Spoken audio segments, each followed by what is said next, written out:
2023 થી સતત આ જે કંપનીઓ છે એની સામે લડી રહ્યા છે, છતાં પણ આજે એમને ન્યાય મળ્યો નથી.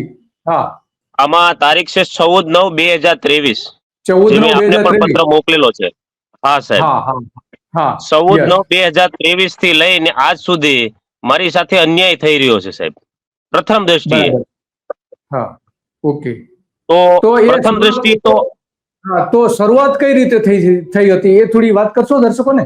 હા સાહેબ, શરૂઆતમાં તો જ્યારે પ્રથમ સ્ટેપમાં જે ઈ લોકો મારા ઉપર અરજી કરે છે, આ જે કઈ પોલીસ બેડાના જે માણસો છે અને જે કંપનીના જે માણસો છે, આ વિક્રમ વારોતરિયા અને જગદીશ ચાવડા અને આ જે કઈ એની હારે સંગણાયેલા છે માયાભાઈના બંને છોકરાઓ, આ પોલીસના માધ્યમથી મને પ્રથમ તો બગદાણા પોલીસ સ્ટેશનમાં બોલાવવામાં આવે છે અને ત્યાં એ લોકો બરાબર. બધા સંગઠિત થઈ હમ.